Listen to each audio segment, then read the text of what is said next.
Yeah, it don't matter when I go live. But when I go live, I go live. Sitting here in the studio, chilling, aka the home of Volo, Modulus Tautology.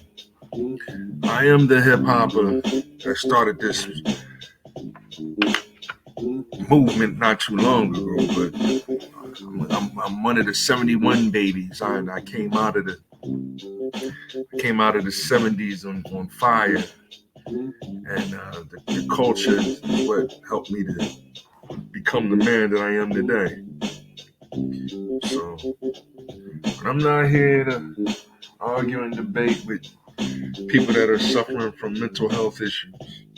I'm here to teach the children game theory, how to be better people, sharing the knowledge, wisdom, and understanding so that everyone can achieve freedom, justice, and equality. I get it, my 5% brethren, right? They don't like sharing the word to everyone, but we are here to spread that news. I always felt that way. I always believed that way. For example, before you are a race, a religion, or even that occupation that you go to every day, you are a human being. That's the hip hop that we're trying to teach over here. That's the knowledge and the wisdom and the understanding. That's hip means to know, right? It's a form of intelligence. It means to be up to date and relevant. Hop, that's a form of movement. You can't just observe a hop. You gotta hop up and do it. Shout out to Knowledge Reigns Supreme, right? My mind remains refined with all kinds of ideas. It's self-esteem to make it seem that my thought took years to build. That's Rakim. Put Rakim number 1, Karis number 1, number 5. We'll fill in the rest as we keep doing these things. You can call this late night radio. You can call this whatever you like. But I just came here to share with y'all some things that I've been noticing, and how we gonna win. How we gonna win this battle? Right now, we don't have teamwork. I'm just being 100 with you. Right? Why? Because we don't have trust.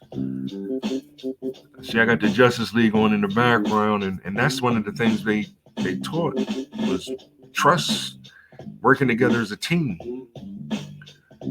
But we exist in a country where everybody's being pushed as being a business as opposed to being a union. They're faking like we're unions, but we're fighting over a jobless situation. Be as nice as possible. This administration is the worst administration ever, and that includes Barack Obama. But we're not here to. Yeah, but we gonna share the truth. Because I'm looking around for something to stop or to help. Should we say the bleeding? Because I mean, some of the stuff that's going on is ridiculous. A lot of the things that's going on is ridiculous. Let me say that one more time. Before you are a race, a religion, or an occupation, you are a human being. We're not treating each other that way. Especially when we go back to pre-1800s, it was called slavery, right? So now we're allegedly free, but certain groups are being excluded. So they're telling you to believe in inclusion instead of working together. The irony, right? But we're gonna get through this, and we're gonna keep teaching this game theory. I've been liking this little melody right here in the background. That's why I keep playing it over and over again. I didn't mean to do the Daddy Volo Chronicles emblem. Let's see if I can switch that up to more of what my style is right now. See, Daddy Volo Chronicles is me in preteen, adolescent. That's more like it right there. Because I'm here to teach tautological epistemology. This is adults only show, kinda. So don't hate on the flow. Don't hate on the rhyme. And don't hate on what I'm trying to do for you. You don't want to like, you don't want to subscribe. Oh, look like I already got some love. Thank you very much, whoever sent me that love. I can't check the chat on Facebook. That's why I'm trying to move all this over to YouTube. It has a little better interface with YouTube. So let me start off here. I'm gonna start off with Detroit. All right. The reason why I'm gonna start off with Detroit is because I didn't mean to do that. I'm gonna start off here in Detroit because it's exactly what I'm understanding, what I want to share, but they don't want us to share this type of information. All right. I guess this is fair use. Right. This is Detroit's HPTV, right? It's kind of like my son. My son does Charles HD, 4D, HD or something like that, right? DeAndre, old head. Guess we almost the same. He either baby boomer or Gen X. He might be a Gen Xer like me. I'm a Gen Xer. Baby boomers, we are cool. But it's been time the Gen Xers took over and started explaining this, really explaining the culture. Like we learned from Malcolm X, Martin Luther King, and Kwame Ture. But it seems like baby boomers don't want us to talk about it more so than the enemy, right? Quote unquote enemy, right? So let me take my what's the name off on here too, because I don't want to make it seem like it. Well, you know, I'm sharing this in fair use, right? Well, let me see here. Let me do some things. Let me see here. Banners. Let me see. Bear with me, because I'm trying to, make it seem, make it like it's my own content. But I'm gonna share a little bit of this because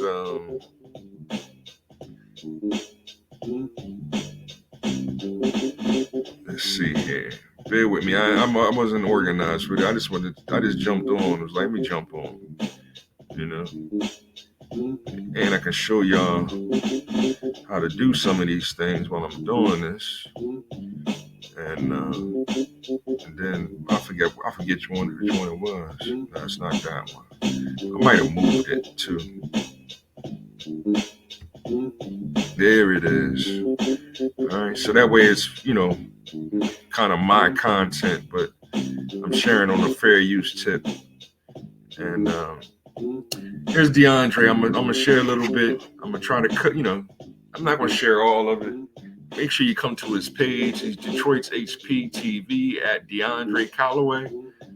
Guess that's his name. Yeah, he's at 5.8. He's 6,000 subscribers, so he's doing real good. I'm almost at 50, so come go to my channel, VOLO Television. It's all one string at VOLO Television. Subscribe so that I can get to 50 so that I can live stream over there as opposed to over here on Facebook, because Facebook practices antitrust laws on the black family.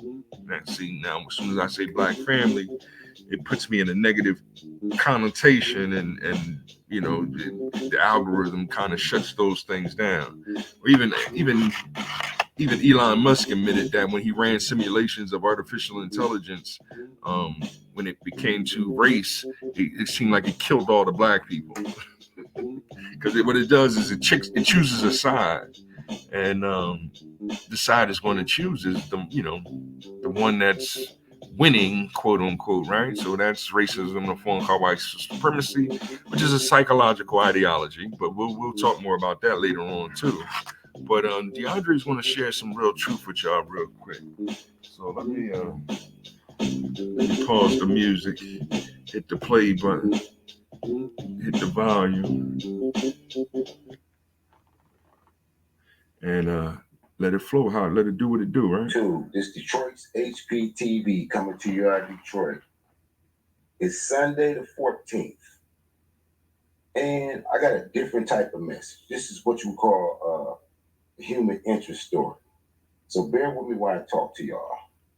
Okay, listen. Maybe some months ago, I injured my leg. When I injured my leg, I soon after lost my job. So after I lost my job, I applied for benefits. I was denied unemployment, even though I worked and paid into unemployment. I was denied. So I went through all the money that I had been saved and accumulated until I exhausted that. Still applying for benefits. And you know how Biden says there's jobs everywhere. Like I told you before, that's a lie. Because for some reason, when I go to get jobs or go to a temp agency, they have none. When you hear adventure calling, when See, you're looking for some kicks, the so-called temp jobs are now apps, gig apps. This is a thing that Barack Obama started, where you can just go on your phone. There's a bunch of apps that you can go work today and work for these temp agencies. And so it looks like everybody, like, employment is high, but actually it's not, because these jobs aren't 40-hour a week guaranteed, union fees, et cetera, to help, build a better America. It's more, hey, we're fighting over these positions, and then you're going into these, situations where you're fighting the people that are working in those locations, um, and it's not a good work environment. It's not teamwork. It's not, you know what I mean? It's everything. It's constant warfare is what's going on, actually. And so they bring real dishonest with unemployment, and that's what the public, or he say here, fear of public, I guess I don't know what word he used, but the struggle is real. Homelessness in Detroit and the fear of public outcry maybe. Because I'm out there working and helping as much as I can with those same and people in his situation, and I too got injured, got fired, even though I was injured. They did everything they could to get me out of my store, even though my store was profitable. You're talking to a mathematics major that understands profit and loss statements, that understood that, hey, my store is actually profitable. Actually, we did good during the pandemic, but the corporations is pushing towards, no, we're going to discriminate against you. And that's what they're doing. They're discriminating, especially Black people, and the men, to be, because men are naturally the fathers, on the fatherhood leadership, should I say, right? And there's an attack against fatherhood right now. There's an attack on motherhood too, because motherhood is getting. I'm seeing them at these positions too, and sometimes it's work that's more boxer than ballerina. So when you have that, and they're saying that you're discriminating boxers and ballerinas, they're interchangeable. It's like, nah, that's a lie. But then that's when that becomes an inclusion kind of argument. That's the diversity, inclusion, and equity that they like to use to say, well, that's where we're helping Black people that way. But actually, they're not. They're being very facetious. And we'll get on a little bit more to that with the next skit. I don't know how long I'm gonna go on with this one here. I'm already 14 minutes in. Let me get back to him. So, of course, I fell behind on bills, right? That's what happens. You fall behind on bills. And after that, the starter went out in my truck. Didn't have any money to get the starter fixed because I couldn't even pay the bills. So when you fall behind, of course, they started sending you notices that you're behind. Let me show you what they sent me this Friday. Check this out.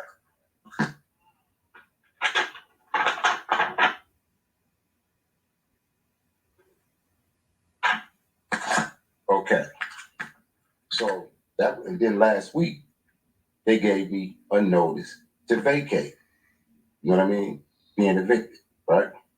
So I thought at least, well, I could sleep in my truck until something changed for me.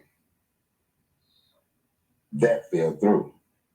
Now, the reason I'm not because I want any sympathy or people to feel sorry for me. I'm telling you this because this was going on in our country and it can happen to anybody.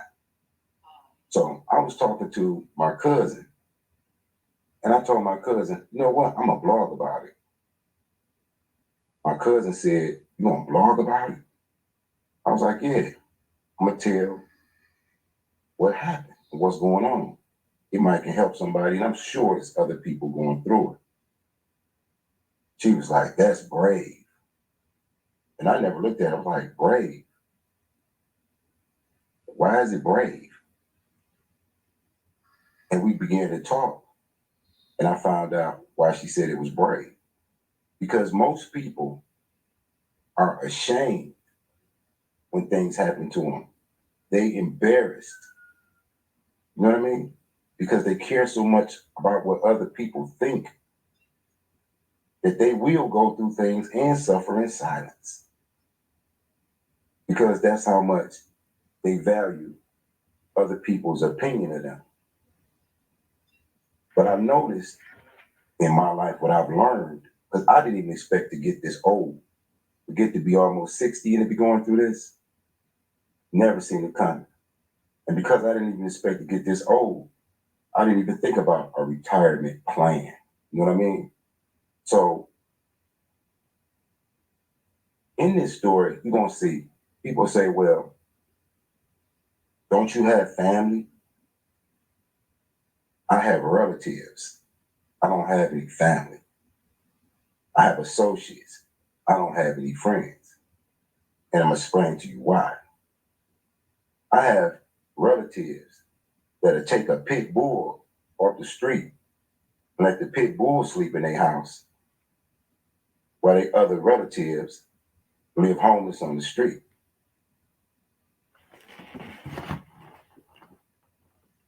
And I'm meeting people like this daily. You understand that? I'm meeting people like this daily. When I ask them how's family, their response is mainly F family. You see what I'm saying? Like, I have a strong family background, so that's why I'm, you know, I don't, you know, man, I don't get cash from them, you know, and we know when we get together we talk, and they know, you know, so if it's one on one and one of them is really strong in their faith, we'll pray together, right? They'll give me some of, you know, maybe a Bible verse or something from the book. I might give them a mathematical formula to help them understand epistemology. I love my family, so it's hard for me to relate to somebody that's like F my whole family, because, you know what I mean, it's we're in a state of trust nobody. That's what the Black community is in a state of. Trust nobody. And without trust, you're going nowhere. Trust, truth, true. There's a connection between those three. So if I'm telling you the truth and you don't trust, you're assuming that I'm untrustworthy, but that's what I practice. That's the first scout law. Like that's what me and my son, was teaching other kids in our community. First scout law: be trustworthy. But when you go to the black community, there's no father and son going be trustworthy. That's not good. That's not good at all.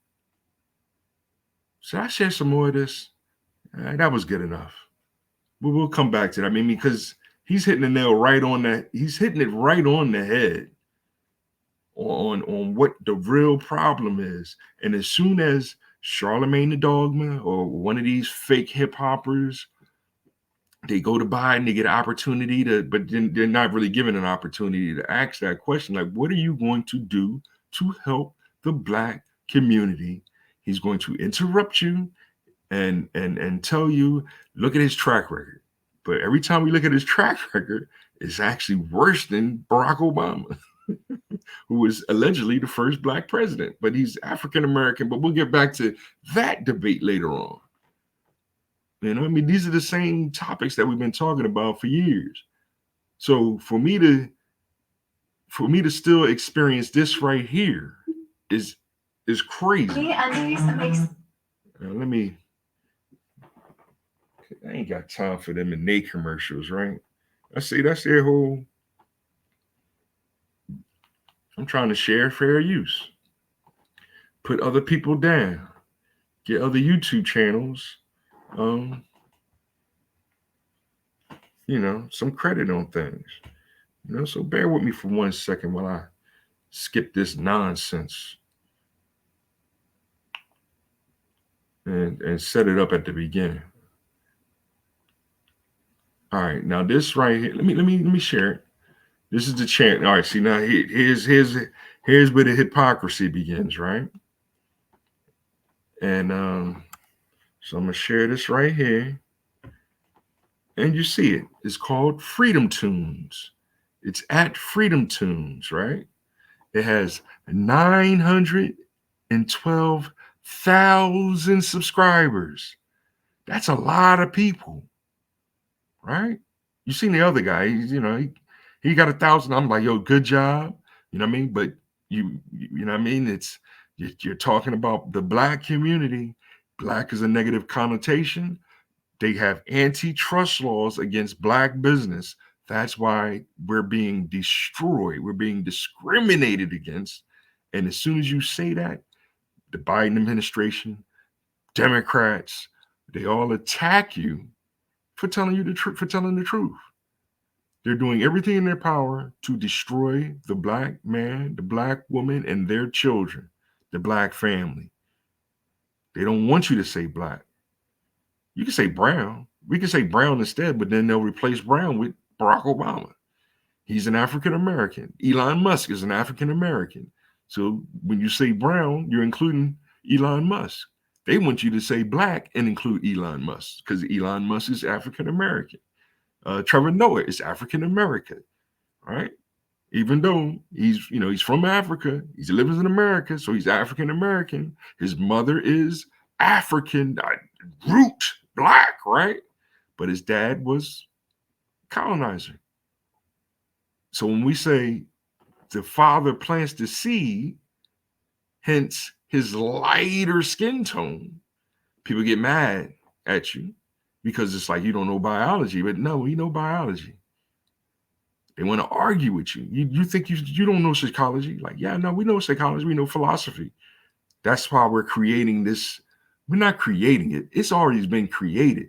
All they had to do was put it in the dictionary, epistemology. As soon as they put it in there, now we can run with it. Now we can understand the construct and be able to convert it into a mathematical model in order to understand, to create artificial intelligence, game theory, etc., etc. That's what the future plan is, to make better strategy, to make better decisions in our lives. But when I share things like this Freedom Tunes, but as soon as I say all children are gay, the same people attack, right? These elitists, right? They have extremism. They have extremist issues. They have mental health issues. They're going to attack you like, no, all children are gay because it kills their narrative. It kills their narrative of what they're actually trying to do. Here, they're going to tell you the truth, but they're allowed to tell you the truth. Black people aren't. That's the problem. That's the problem right there. So let me share a little bit about this. Let's see how you feel about this video right here. Hey, buddy, you come in here? Yeah. So, one of your coworkers complained that you've taken issue with our Black inclusivity seminars. What's going on, homie? I mean, my main issue is with all this LGBT stuff. Like, I don't get what Black history is queer history means. Oh, yeah. Let me explain. As a Black person, you're gay. What the? Yeah, no, Black people are gay. That's what corporate America and white ladies on Twitter decided. So that's just what it's gonna be. Got it? What are you talking about? So here's the thing. Black people are upset. And you know what they're upset about? Well, No one knows. No one can figure it out. We can't. No one seems to understand what you people, by which I do mean Black, so don't ask, are so darn peeved about. So we figured it must be because you want the right to love a man. What? My grandpa couldn't even use the same restroom as white folk. And now you can't pee next to little girls while wearing a dress. I hear you. Dude, where are you getting this? When did the Black community come together and ask you to use us as mascots for this LGBTQ crap? Oh, Johnson, I thought you'd understand. Of course your community embraces it. In movies and TV shows, Black characters always wear dresses. Producers make a point of having that happen. Yeah, creepy producers who want to take dignity away from Black people. Because it's really silly and uplifting for your community, bud. That's why we're doing the same thing to your movement. Your little movement is wearing a dress now, too. And it's got new pronouns and wants to go into the women's room to pee next to little girls. Why is that such a thing for you? No, Johnson. Why is that such a thing for us? This is what the establishment fears.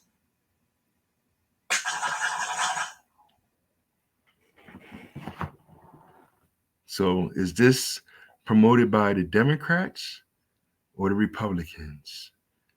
Is it enforced by the liberals or the conservatives? You see, are you starting to understand that? We're dealing with a coin where both sides are heads. There's no heads and tails. Both sides are heads.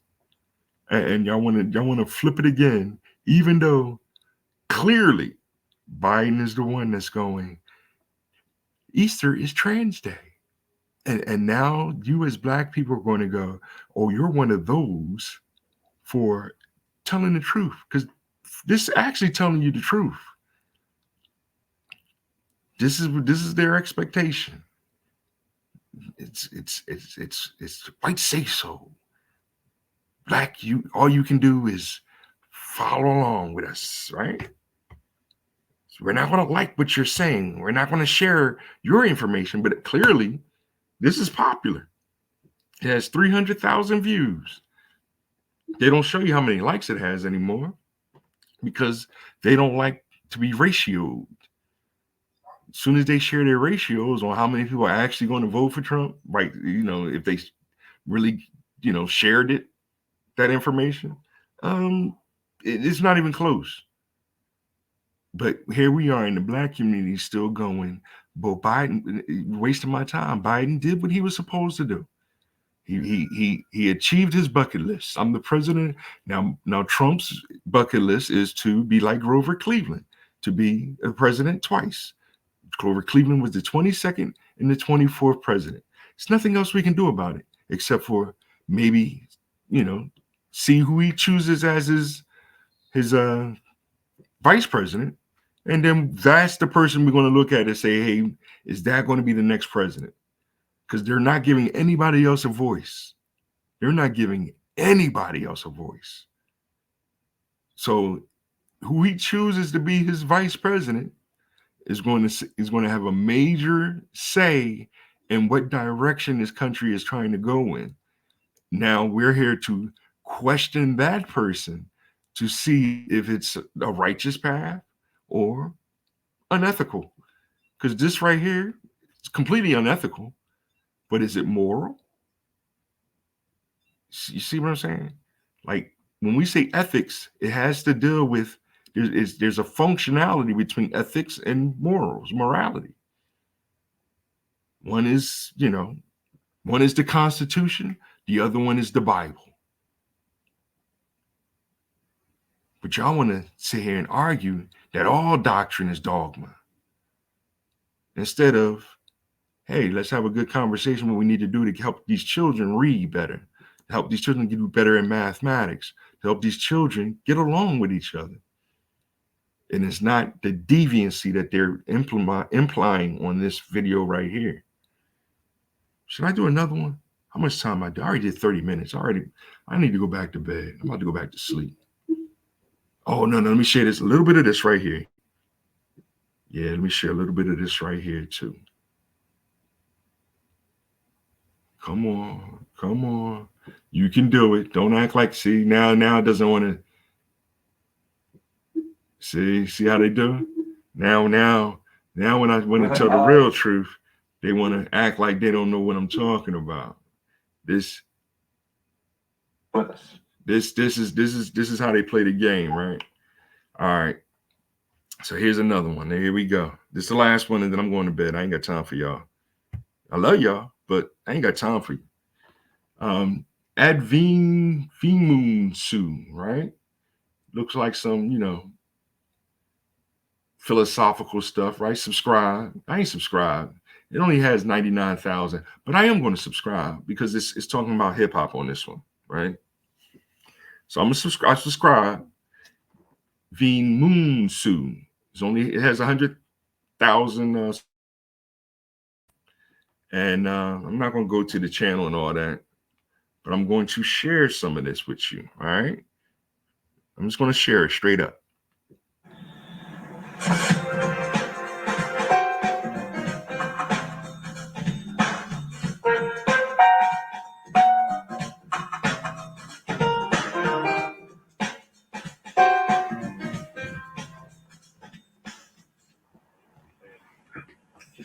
Over 60% of rap music albums, which generate over $700 million annually, are purchased by white teenagers. It has become an American cultural phenomenon. Recently, when two rap stars were arrested, it was said that they were acting out the lyrics of the newest form of the music, gangster rap. Rap, is it business? Is it art? Is it social expression? Is it something else? Joining us now, music critic Stanley 1993, Crouch, rap performer KRS-One, and rap industry mogul Russell Simmons. I'm pleased to have each of them here to talk about this business. Russell, I mean, you're identified so with this. Tell me what it is. Tell me why you think it's taken off like it is. Tell me what you think the cultural impact. Give me your sort of. I think that rap is the newest young black expression created, out of a need for our own. I think that blues and rock and roll and jazz and now rap are new were and now is another new expression from young black America. And I think that it's obviously going to meet resistance and has met resistance. It's part of another cultural revolution that we started. I think in most societies you see the oppressed are the most creative, and they create their own because whatever is out there is not theirs. And whenever they create their own, if it's good enough, it penetrates the mainstream. And the resistance that the rappers are meeting is no different from the resistance that all the other artists in the past who changed the course of American pop culture have met. Do you think it will have the longevity, say, of rock and roll? Do you think it'll have that kind of permanence? Well, it started years ago in the mid-'70s, or now in the mid-'90s.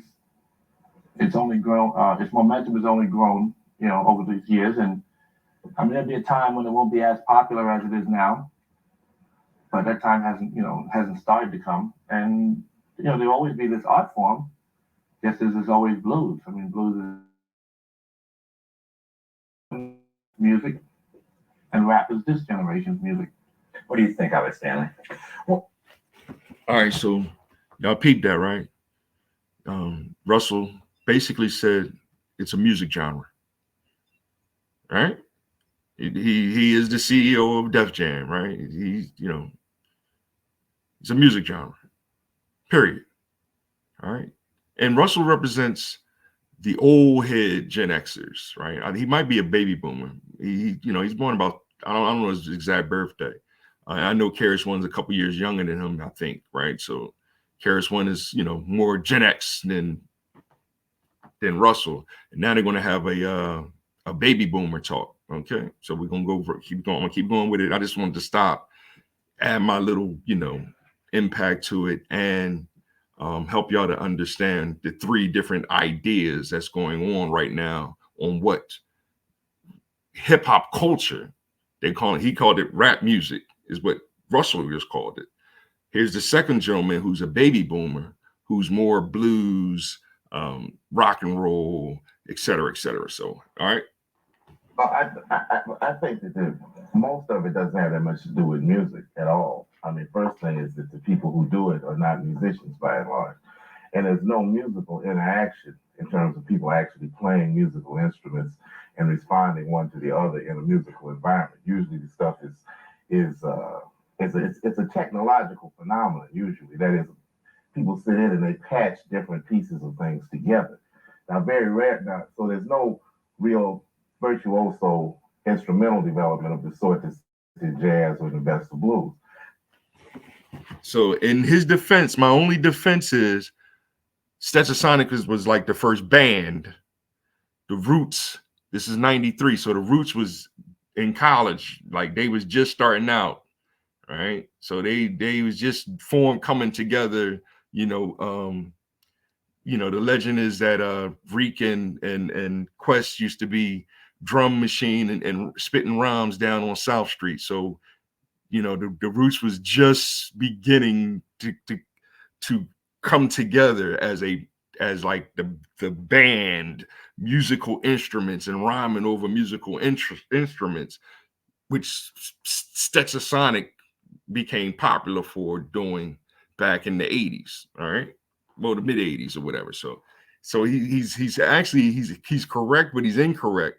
And I think Russell kind of corrects him. Like, some of us can play actual music, but this is the old head, the baby boomer hating hating on the generation a little bit. We still got respect for him and love for him, but he's technically right, because yes, we were starting to sample James Brown and the old, Curtis Mayfield and the old bands.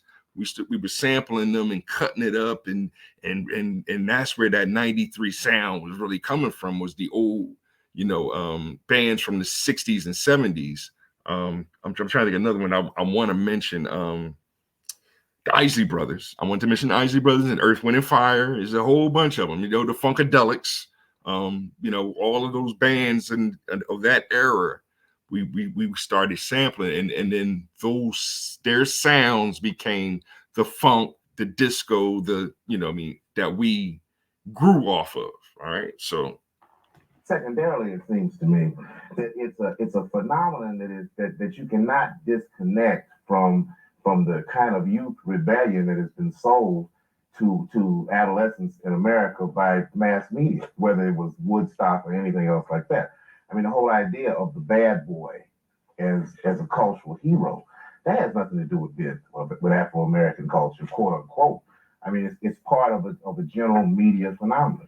And lastly, I think that right there is the hippies, right? Because that's what this LGBTQ is. It's a hippie movement. So he's saying that hippies really isn't black culture. Notice how they connecting that rainbow love, happy, sexual deviancy, secular deviancy culture, which was the hippies of the 60s and 50s and 60s, how they're still trying to connect that to our hip hop, that we started, hey, we need to stop doing all that violence, and and then the teacher will be right next, and I'm gonna keep going. I don't mean to keep stopping, but I just want to point little things out that might go over your head, or you don't want to really, admit as being the truth. You know what I mean? I'm not disrespecting this man right here, but talking to him is like you're really talking to my parents, and my dad is like my eldest. He's my eldest brother. Me and my dad have good conversations about it. I mean, I tell him all the time, don't feel bad. Voting for Biden, right? We got to stop blaming ourselves. We have to start communicating what my cultural expectations for my son is, right? No, son, you don't do that. We don't behave like that. We go music mix mellow, maintain to make melodies for MCs and motivate the breaks. We spit alliterations explaining what the culture truly is. All right. That the tradition of the music that's been talked about quite eloquently by people like Albert Murray, Ralph Ellison, and now by Wynton Marsalis say, is even in this music, because most of the people are incapable of dealing with the level of sophistication that the Afro-American tradition of music actually presents. I would say, I would start off and say that number one, I think when you start to talk about music, I think that there's a difference between music and musicians. True, it can be argued that we are not musicians, but I do think some of us are not. But I do think we are music. I don't think you should call us artists. I think we are the art. I don't think there is a medium or any forum for art to express itself. Other people study art and then become artists, and then in an artist forum, they begin to express themselves. I think we should be looked at as the art as opposed to the artist. Did y'all get that? Did you understand that? So what you just experienced, right? And Russ knows this, right? Russ took the argument of being rap culture, business, et cetera, right? The old head took it as, hey, we are the foundation. Winston Marsalis, he mentioned the greats, right? The historical past on it, right? That's why Russell actually helped Karis One out, because Russell's his old head. Some of us don't play actually, some of us do play actual instruments, right? My brother actually plays the piano. He actually plays the drum machine. Like when the drum machine is actually an instrument, you play it. Just because it's electronic, what's his name? Herbie Hancock taught us how to make electronic music with Rocket and so what Karis One is trying to help them understand is that yes, he's taking the violence and the old head, the baby boomers taking it as a psychological argument that there's a fake culture that they saying is our culture, right? And he's kind of saying that hip hop is a fake culture because we don't really love the violin, we don't really love the piano, we don't really love the drums like he did. Whereas Karis One is saying, no, it's not psychological, it's philosophical. I am the music. I am hip hop, right? And I'm all about stopping the violence. I'm all about peace, compassion, unity, and having fun, right? So, those are the three different debates. And that's basically what debates are in our society. It's psychology versus philosophy. Psychology versus philosophy. Those that are psychological, aka Umar Johnson, right? He wants to make the argument of racism and focus on racism, but he's going to argue it from a psychological standpoint. That's why he's against interracial marriage, right? I'm saying that's ignorant. I'm saying philosophically, only God can tell you the love. Only God can tell you the mating. Only God can tell you the morality, right? These people, all of them can tell you the ethics, and we can sit here and argue the ethics all our lives. But if God ain't telling you the morality, and they telling you immoral things, right? because that's what the outside is injecting on us, not the commentator on here, whatever. He's trying to help our own people understand what is actually going on. I'm going to share more of this later on, right? But that little bit right there was enough to go, all right, what is Chuck really talking about? I'm saying, yes, right now we're having a psychological versus philosophical war, right? We got the baby boomers versus Gen X's, right? That old head versus KRS-One, right? The old head is like, hey, I want my respect. The young boy is saying, I respect you. I agree with you that it's not psychological. I mean, that I agree with you on, certain aspects of it, but you're explaining it psychologically. I'm here to explain it philosophically. Now, once you can understand both arguments, it doesn't make it business. That's where I get upset with Russ. Russ wants to make it business. Once you let the government in on your business, they're going to do what they always do. They're going to practice antitrust laws. And that's what they're doing against the Black family. They're practicing antitrust laws against the Black family, thusly breaking us apart. That third aspect is actually epistemology. That's taking science, technology, engineering, mathematics, and expressing it using your soul, your truth, your enlightenment, and morality. These are the things I want y'all to understand before y'all come to my page talking about some Trump supporter. I'm a God supporter. One.